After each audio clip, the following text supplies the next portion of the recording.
축복 이제 마지막 요셉하고 베냐민의 축복을 우리가 한번 살펴보겠습니다. 하나님께서는 믿는 자가 아니더라도 주시는 은혜들이 있어요. 우리는 신학적인 용어로 일반 은총이라고 부릅니다. 하나님을 믿든지 믿지 않든지 태양이라든지 빛이라든지 아니면 공기라든지 이런 것들은 상관없이 그냥 믿든지 믿지 않든지 차별하지 않고 주시는 은혜인 거죠. 하나님을 믿지 않는다고 해서 공기를 하나님께서 안 주시는 거 아닙니다. 다 주죠. 그런데 하나님께서 특별히 믿는 자들에게 주신 은혜들이 있어요. 세상에 빛과 소금의 사명을 잘 감당할 수 있도록, 또는 그의 자녀들의 인생에 하나님께서 개입해 주시는 것이죠. 그래서 어렵고 힘듦에서 붙들어 주시고, 또한 고난과 역경 가운데서도 인도해 주십니다. 하나님의 삶 때에 맞게 인도해 주신 은혜를 베풀어 주시는 그런 은혜들이 하나님을 믿는 자녀들에게 특별히 있습니다. 요셉의 축복이 바로 그런 축복들인데요. 남들보다 조금 더 주시는 은혜라고 할 수가 있어요. 근데 요셉의 이런 예언들은 다른 아들들과는 조금은 다릅니다. 다른 자녀들은 앞으로 이제 벌어질 일들에 대해서 주로 이야기를 했는데, 요셉은 과거로부터 현재까지, 그리고 현재부터 미래까지 이루어질 복에 대해서 이야기하고 있어요. 그러니까 과거부터 현재까지 하나님의 복이 요셉에게 어떻게 임했고, 그리고 앞으로 또 복이 어떻게 임할 것인지에 대해서 이야기를 하고 있는데요. 먼저 22절 말씀을 한번 같이 읽어보도록 하겠습니다. 22절 읽어볼게요. 시작.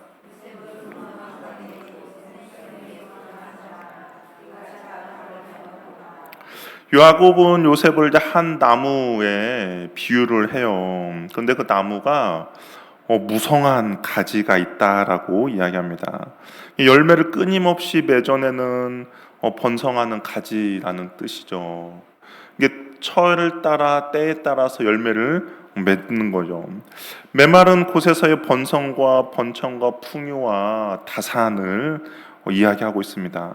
근데 아니나 다를까 요셉은 지금 두 몫을 받고 있잖아요. 므낫세와 에브라임 두 지파고, 또 이 므낫세와 에브라임의 그 이스라엘 지파 중에서 이들이 숫자가 제일 많고 또 유명한 인물들도 많이 일어났습니다. 에브라임 지파 중에서 유명한 사람 누가 있을까요? 에브라임 지파에서 유명한 사람, 여러분이 아는 사람 한 분 한 명 찍으셔도 여호수아가 에브라임 지파잖아요. 그러니까 이 유명한 사람도 있고, 실질적으로 땅도 이스라엘 12지파 중에서 이 요셉이 약 한 40% 정도를 차지하는 그런 복을 받게 됩니다. 근데 여기서 끝이 아니죠. 무성한 가지가 담을 넘습니다. 안 그래도 이거 풍성한데 그 풍성한 가지가 담을 넘는 거예요. 너무나도 풍성하게 자라서 사방으로 뻗어가는 거죠. 마침내 집을 에워싸고 있는 든든한 돌담까지도 훌쩍 넘어버리게 되는 것이죠. 우리가 이러한 이미지를 상상하면 어떻습니까? 여러분, 이게 나무가 있는데 풍성해서 그 가지 담을 넘는 그런 나무가 이미지로 떠오르는 거 있습니까? 감나무가 그랬던 것 같아요. 감나무, 시골에 가면 감나무가 너무나 많이 맺혀 있어서 옆집으로 넘어가는 그런 것도 있죠. 우리가 상상만 해도 풍성함과 풍요로움이 느껴집니다. 근데 요셉이 이게 무성한 가지가 되고, 또한 그 가지가 담을 넘을 수 있었던 이유가 뭘까? 자세히 보면 22절에 보면 샘 곁에라고 이야기합니다. 마치 시편 1편에서 나오는 말씀이죠. 시냇가에 심은 나무가 철을 따라 열매를 맺는 것과 같은 이미지인 거죠. 시냇가에 심은 나무가 철을 따라 열매를 맺는 이유는, 이런 풍요로움의 이유는 다름 아니라 하나님과 연관이 되어 있지 않습니까? 가뭄이 찾아왔지만 온 사방의 대지가 누렇게 타들어가고 있지만 모든 들풀들이 다 메말라 말라 죽어가고 있지만 그 우물 옆에 있는 나무는 뿌리를 깊이 내리고 그 나무는 무성한 열매를 맺게 되는 거죠. 그것이 바로 요셉의 모습이라고 이야기합니다. 무성한 가지가 요셉을 가리킨다면 샘은 요셉에게 끊임없이 공급자 되어 주시는 하나님을 이제 이야기를 하고 있는 것이죠. 근데 요셉의 일생을 가만히 보면 그런 것 같아요. 인생의 거친 가뭄과 폭풍우가 몰아칠 때에도 요셉은 시들지 않았습니다. 그의 영혼의 뿌리가 하나님께 깊게 내리고 있었기 때문에 마르지 않는 은혜의 샘이 요셉에게 날마다 흘러 넘쳤던 것이죠. 요셉이 성경에서 본격적으로 등장한 것은 창세기 37장입니다. 37장은 이제 형들과의 그런 갈등이 있는 그런 상황이었는데요. 형들에게 미움을 받고 애굽의 이제 보디발의 집으로 팔려갑니다. 근데 성경에서 이제 요셉이 보디발의 집으로 팔려가면서부터 노예 생활을 시작을 했잖아요. 근데 거기서부터 등장하는 문장이 있어요. 노예 생활을 하면서 그 전에는 등장하지 않았던 문장이 있는데 어떤 문장이냐? 여호와께서 요셉과 함께 하심으로라는 이 문장이 39장에 계속적으로 등장합니다. 그 전에는 이 문장이 없었거든요. 근데 노예로 팔려왔고 보디발의 집에서 노예 생활을 하는데 여호와께서 요셉과 함께 하셨다라고 말하고 있어요. 근데 여호와께서 요셉과 함께 하셨다라는 이 말이 그의 주인 보디발도 보게 되었다라는 거죠. 그리고 요셉을 위하여 그 집의 복을 하나님께서 내려 주셨다라고 이야기합니다. 보디발의 아내의 거짓말에 감옥에 갇히는 일이 발생했어요. 그런데도 성경에서는 여호와께서 그와 함께 하셨다라고 이야기하고 있습니다. 우리가 도저히 우리의 상식으로는 맞지 않죠. 뭔가 그의 인생이 더 잘 풀리고 승승장구하고 잘 남들이 봤을 때 부러워할 만한 삶을 살을 때 하나님이 그와 함께 하셨다라고 하면 우리가 수긍할 수 있는데, 근데 억울한 누명을 가지고 감옥에 갇혔음에도 불구하고 하나님 함께 하셨다라고 이야기해요. 그리고 감옥 생활을 하면서도 간수장의 마음에 들어서 이제 그 옥을 다스리는 그 상황에서도 여호와께서 함께 하셨다라고 이야기를 하고 있습니다. 그러니까 우리가 상식 밖의 일이 벌어짐에도 하나님께서 함께 하셨다는 거죠. 근데 우리는 이것의 해답을 알죠.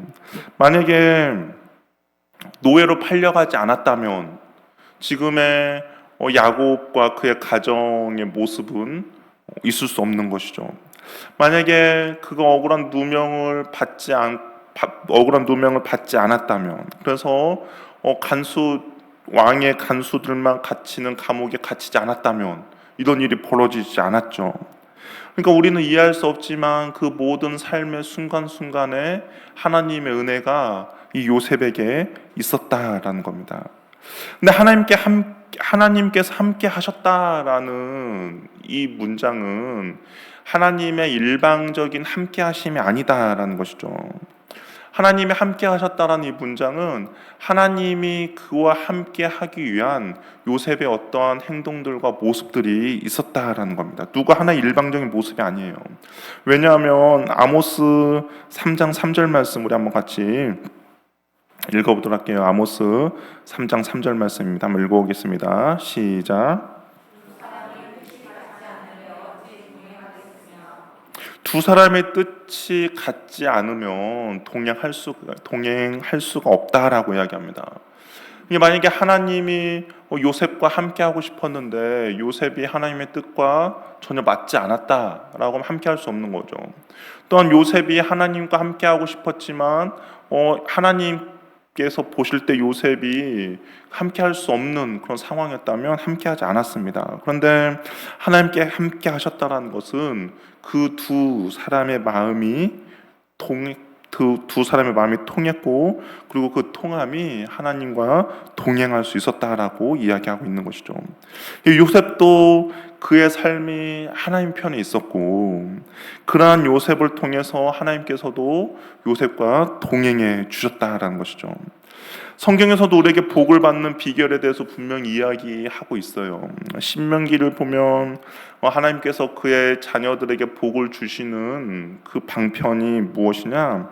하나님의 말씀 가운데 순종할 때입니다. 우리 신명기 모세가 이제 고별 설교를 하면서 복을 받는 비결과 저주를 받는 그런 이야기를 하는데 복을 받는 비결은 하나님의 말씀 가운데 순종할 때 복을 주신다라고 분명히 이야기를 하고 있어요.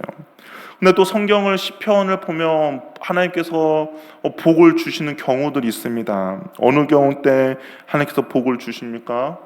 시편 70 대표적으로 시편 73편을 보면 나오는데요. 어떤 사람이 복을 받죠? 어떤 사람에게 하나님께 복을 주십니까? 여호와를 가까이 하라. 그렇죠? 가까이 하는 사람에게 하나님께서 복을 주십니다. 주님께 가까이 한다는 것은 주님께 머무는 거죠. 우리가 하나님의 복을 받고 나아갈 때 하나님의 말씀에 순종하고 그리고 하나님께 가까이 머물러 있을 때 주님께 가까이 나아갈 때 그럴 때 복을 받는 인생이 되는 거죠. 어찌 보면 요셉의 인생이 바로 그러한 인생이었다라는 거죠. 하나님의 말씀 가운데 순종하며 나아간 인생이었어요. 보디발의 아내가 유혹을 했죠. 근데 보는 그 유혹을 할 때 집에 아무도 없었습니다. 그냥 눈 한 번 감고 그 유혹에 넘어가도 됐어요. 그런데 요셉이 그렇게 하지 않았죠. 하나님이 보고 계시고 하나님이 살아계시는데 내가 어떻게 당신의 유혹에 넘어갈 수 있느냐라고 하면서 그 자리를 피했습니다. 요셉은 하나님을 의식하고 날마다 하나님께 가까이 나아갔죠. 그랬더니 하나님께서 복을 주신 것입니다. 그런데 우리가 하나님의 복을 받고 나아갈 때 우리가 복 받는 것을 싫어하는 대상이 있죠. 우리 인생 가운데 하나님의 복을 받는 것을 시기하며 질투하는 치열한 영적 전투가 있습니다. 우리 23절 말씀 한번 읽어볼까요? 23절 읽어보겠습니다. 시작.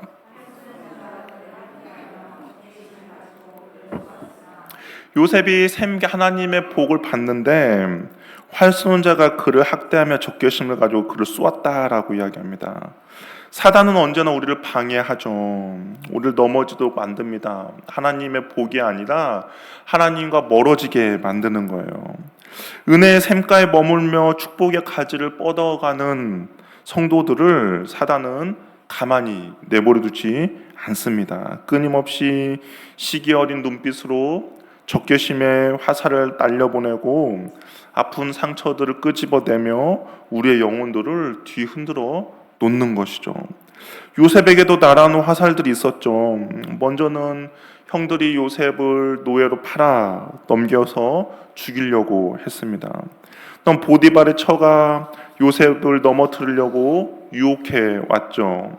근데 이 유혹에 실패하자 자기를 겁탈했다라는 누명을 씌워서 감옥에 들어가게 만들었습니다. 또 믿었던 술 맡은 관원장이 당신이 옥에서 나가면 나를 꼭 기억해달라고 그렇게 간절히 부탁했음에도 불구하고 요셉을 잊어버렸죠. 그러나 이 모든 핍박이나 유혹이나 배신들을 요셉은 가볍게 이겨냈죠. 이런 걸로 인하여서 낙심하고 절망하고 하나님을 향하여서 저주하지 않았습니다. 형님들의 배신으로 노예로 팔렸음에도 불구하고 형들을 원망하면서 자살을 시도하거나 복수심에 불타오르지 않았죠. 또 보디발의 아내의 유혹에 넘어가지 않고 오히려 승리했습니다. 또 술 맡은 관원장이 자기를 잃어버렸을 때에도 낙심하거나 미워하지 않았습니다.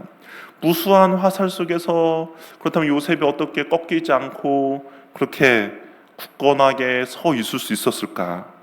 그의 화살이 도리어 굳세고 그의 팔에 힘이 넘쳤던 이유는 요셉의 맷집이 강하거나 정신력이 강해서 그가 이겨냈다라고 이야기하지 않습니다. 우리 24절 말씀 한번 읽어볼게요. 24절 읽어보겠습니다. 시작.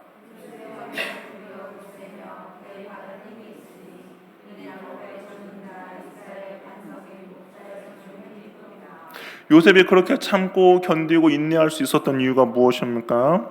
야곱의 전능자 이스라엘의 반석인 목자의 손을 힘입었다라고 이야기합니다. 하나님이 요셉을 그렇게 지켜주시고 보호해 주셨다라는 거예요. 그것이 요셉이 하나님께 받은 복인 것이죠. 하나님의 말씀 가운데 순종하고 주님과 가까이 하며 나아갈 때 그런 사단이 그 요셉을 흔들고 무너뜨리고 절망 그리고 낙심 가운데 몰아갔음에도 불구하고 오히려 그가 참고 견딜 수 있었던 이유는 야곱의 젖는 자 이스라엘의 반석인 목자의 손을 힘입었기 때문이라고 이야기를 합니다. 즉 야곱을 다듬으시고 지켜내신 그 능력의 전능자의 손이 요셉의 팔을 강하게 뒤에서 감싸 안아 주셨다라는 것이죠.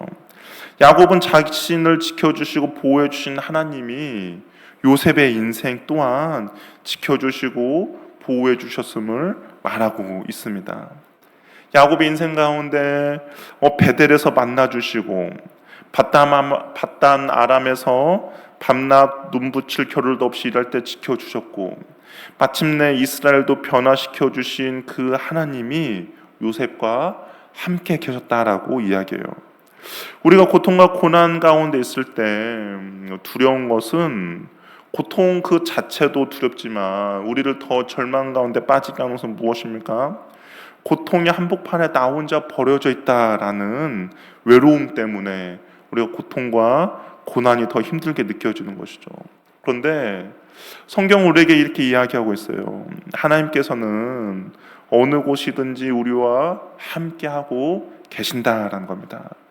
우리를 위해서 졸지도 주무시지도 않으시며 목자 되시고 전능하신 하나님께서 우리의 연약한 손을 꼭 붙잡아주고 계신다라는 것이죠. 이것이 야곱이 경험한 하나님이 요셉을 그렇게 지켜주셨고, 그런데 요셉을 그렇게 지켜주신 하나님이 어떻습니까? 저와 여러분들도 그렇게 지켜주신다는 것이죠. 때로는 나 혼자 있는 것 같은 외로움이 찾아올 때도 있습니다. 내가 고통 가운데 아무도 나를 붙들어주지 않는다라고 생각이 들 때도 있죠. 아무도 내 편이 없다라고 생각되는 그 시간에도 하나님은 우리 곁에 계시고 우리를 지켜주시고 우리를 보호해 주신다라는 것이죠. 그 하나님이 요셉의 절망 가운데 있을 때, 요셉이 억울한 누명을 쓰여서 감옥에 있을 때, 그리고 자기 주변에 아무도 없는 이방의 총리가 되었을 때도 하나님이 이스라엘 야곱의 전능자 이스라엘 반석의 목자인 그 하나님이 요셉을 지켜주셨다는 겁니다. 요셉이 모든 대적자들의 방해를 이길 수 있었던 것은 요셉 자신의 공로가 아니라 하나님께서 요셉 곁에서 샘이 되어서 공급해 주시는 그 은혜들 때문이죠. 원수도 대적도 이길 수 있었던 것입니다. 이 하나님의 은혜라는 것이, 우리가 하나님의 은혜라고 하면 구원받을 때 주시는 은혜를 생각하잖아요. 근데 일상의 삶에서 하나님의 은혜는 무엇입니까? 하나님의 간섭하심입니다. 하나님의 인도하심이죠. 우리의 삶 가운데서 내가 가야 할 길을 갈 수 있도록 인도해 주시는 거예요. 우리의 삶 가운데서 만날 사람들 만나도록 우리를 인도해 주시는 겁니다. 어떤 힘든과 어려움과 절망의 상황 가운데 우리가 넘어지지만 완전하게 넘어지지 않도록 우리를 붙잡아 주시는 그 하나님의 은혜, 개입하심, 간섭하심이라는 것이죠. 근데 그 하나님의 개입하심과 간섭하심이 요셉의 일생 가운데 계속적으로 이어져 있었다라는 겁니다. 그런데 요셉의 복이 거기서 그친 것이 아니에요. 우리 25절 말씀도 한번 읽어보겠습니다. 25절 읽어볼게요. 시작.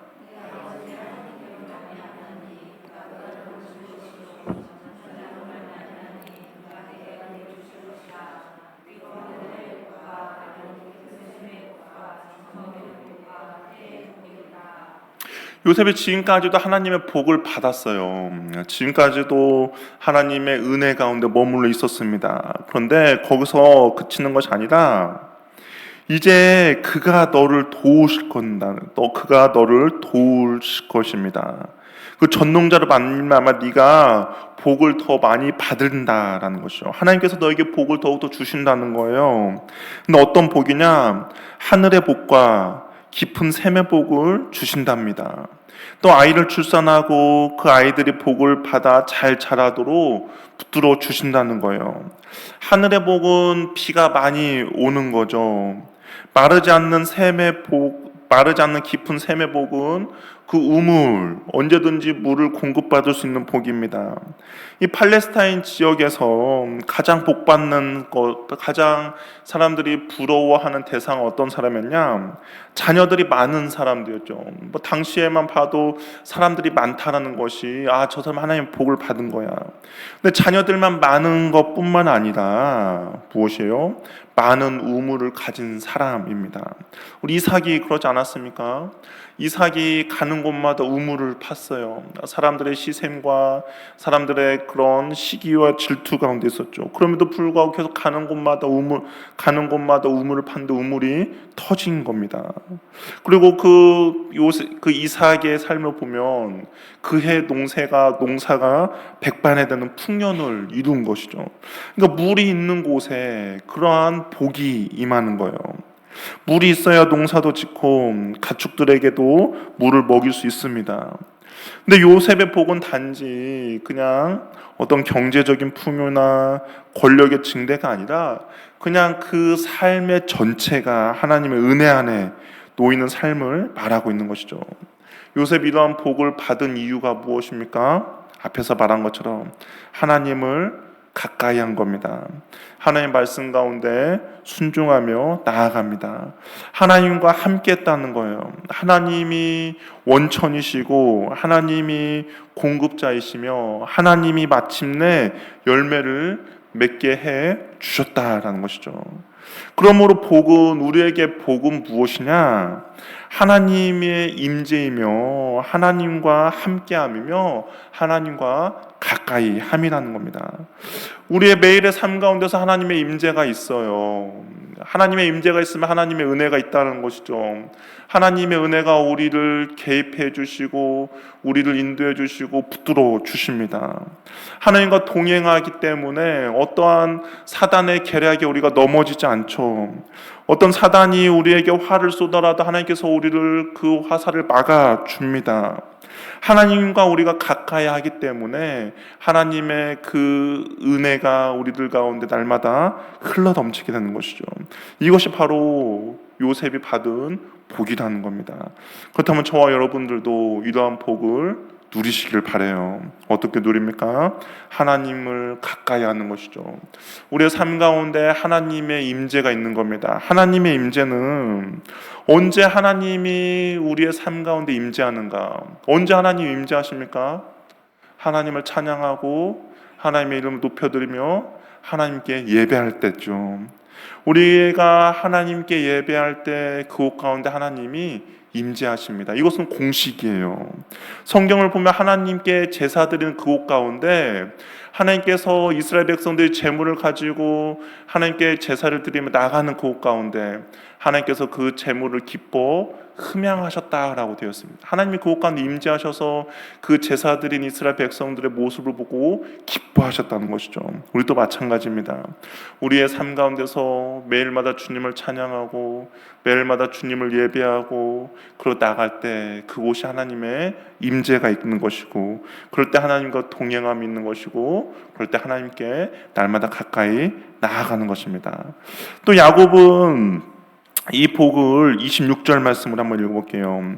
또 요셉이 받는 복에 대해서요 이렇게 이야기합니다. 26절 읽어보겠습니다. 시작.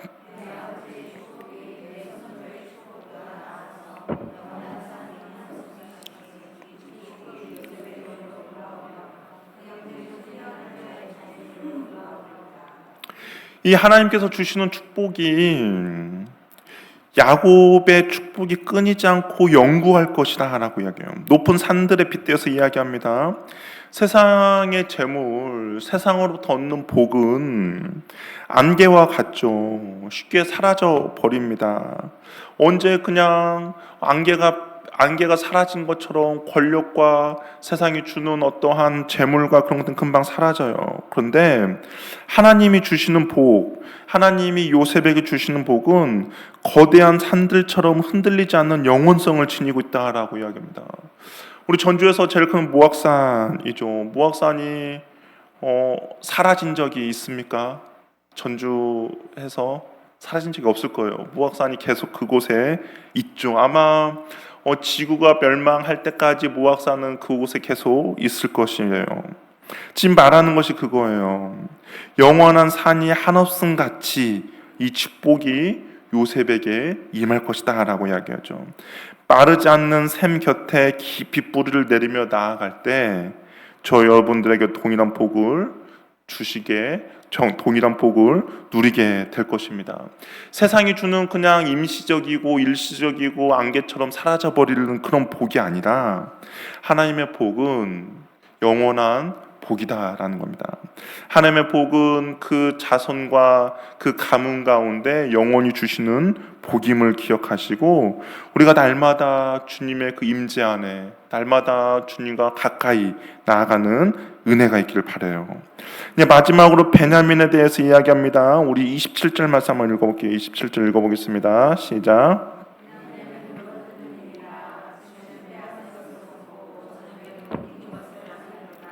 이 표현은 되게 거칠고 공격적이죠. 너무 무엇인가를 물어뜯어요. 일이라고 이야기합니다. 그리고 아침에 그 빼앗은 것을 먹고 저녁에는 근데 움킨 것을 나눈다라고 이야기해요. 이것을 또한 하루의 삶으로 볼 수도 있지만 또 한편으로 인생 전체적으로 볼 수도 있죠.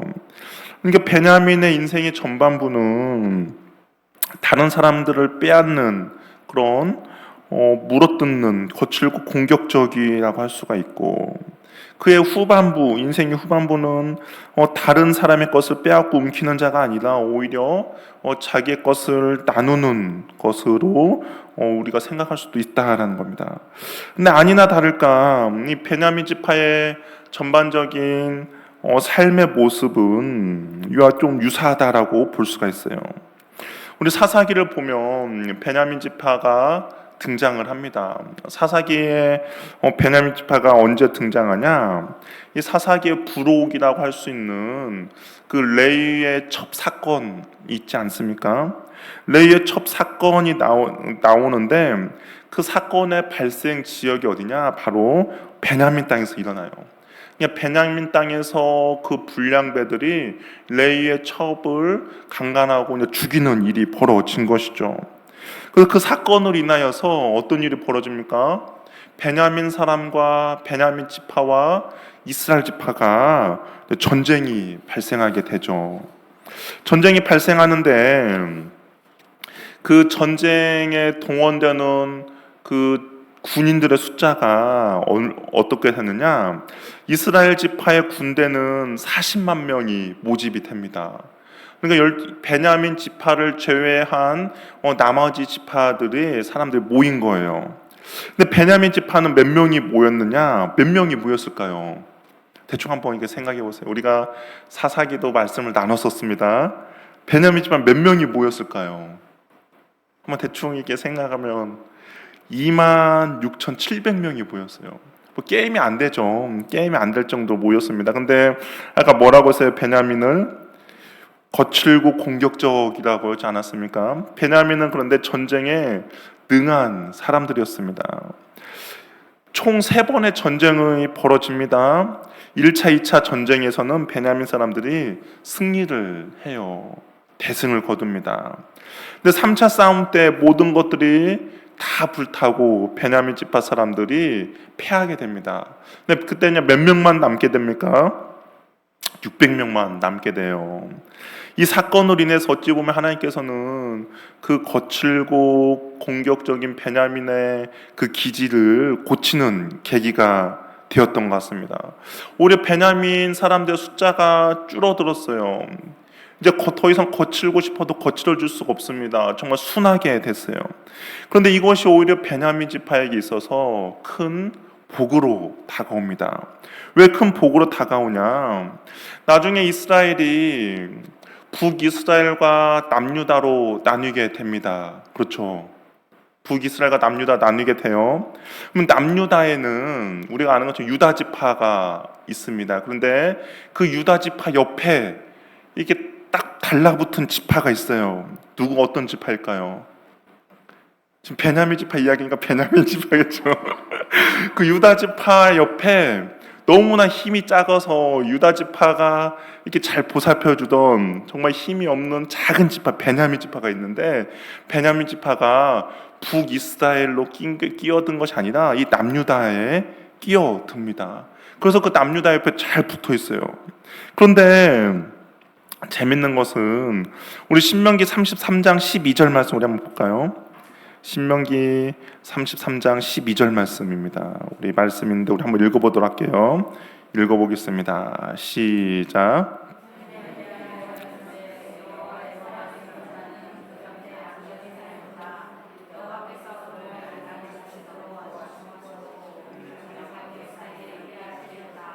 예, 신명기 33장은 그냥 모세가 12지파에 대해서 이제 축복하고 예언해 준 내용인데, 거기에 베냐민에게 뭐라고 이야기하냐? 너는 하나님 여호와의 사랑을 입은 자다. 그리고 그게 단전이 살리로다라고 이야기합니다.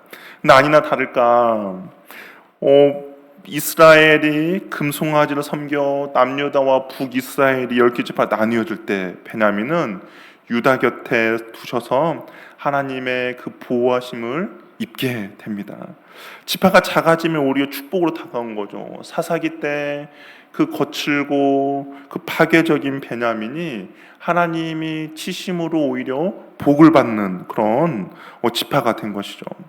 근데 이 지파를 보면 이 지파 가운데 유명한 사람 한 명 있습니다. 베냐민 지파 가운데. 우리가 성경을 보면 진짜 유명한 사람이에요. 누가 있을까요? 베냐민 지파 유명한 사람 누가 있겠습니까? 잘 모르시나요? 신약에 나옵니다. 신약에 누군가가 자신을 자랑할 때 나 누구 지파 사람이야 라고 이야기했던 사람이에요. 누구일까요? 바울. 맞습니다. 바울이 나는 베냐민 지파 중에 베냐민 지파고 그 다음에 그 바리새인 중에 바리새인이다라고 자신을 이야기하죠. 근데 아침에는 물어뜯는 일이라고 했고 저녁에는 누구보다 나누어준 그 예언의 말씀이 어찌 보면 바울과 좀 비슷하다라는 생각이 들어요. 바울은 어떻습니까? 그의 인생의 전반부는 어땠어요? 물어뜯는 인생이었죠. 거칠고 공격적이었죠. 예수 믿는 사람들을 핍박하고 감옥에 가두고 심지어는 죽이기까지 했던 사람입니다. 어찌 보면 자신의 그 베냐민에게 이야기했던 것처럼 아침에 빼앗은 것을 먹는 사람이었어요. 근데 그의 인생의 후반부는 어땠습니까? 그의 인생의 후반부는 자기가 가지고 있는 모든 것들을 나누어주는 인생을 살았죠. 그러니까 어찌 보면 기질적으로 강한 기질은 그대로 있었지만 그 기질을 가지고 죄 짓는 데 쓰지 않고 하나님께 드림으로 하나님의 복을 다른 사람께 흘려보내는 그런 인생이 되었다는 겁니다. 우리의 인생도 그럴 수도 있죠. 하나님께서 우리의 인생 가운데 각자 주신 기질들이 있어요. 근데 이 기질들은 뭐 옳고 그렇고 잘못된 건 아니죠. 하나님께 주신 기질이에요. 근데 그 기질이 나를 위해서 사용될 때는 그것은 죄의 도구로 사용되어질 때가 있습니다. 그러나 그것이 나의 유익과 내 자신을 위해서 사용되는 것이 아니라 하나님께 올려드릴 때 오히려 그것은 하나님의 나라와 영광을 위해서 귀하게 사용될 수 있는 것이죠. 여러분 가운데 있는 기질이 내 자신과 내 욕심과 내 감정과 내 욕망을 위해서 사용되어지는 것이 아니라 주님의 나라를 위해서 온전히 사용되어진 은혜가 있기를 바랍니다.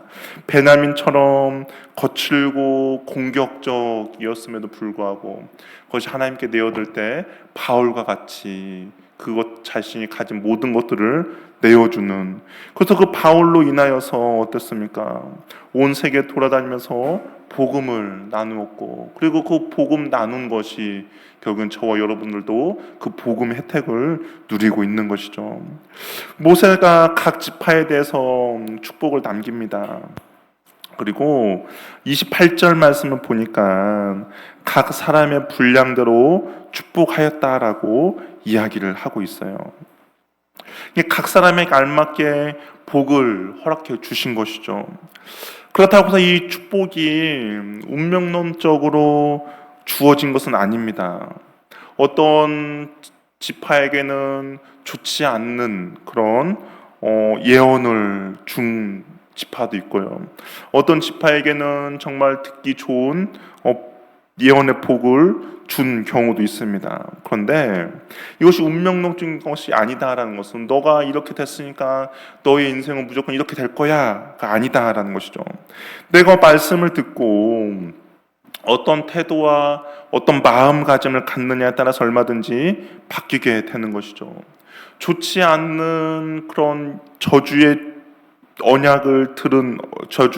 예언을 들은 지파 중에서 만약 나의 부족함과 연약함을 알고 주님께 더 가까이 나아갈 때 주님은 그것을 선으로 바꿔 주시는 것이죠. 우리는 과거는 바꿀 수 없어요. 이미 벌어진 우리의 과거는 바꿀 수 없습니다.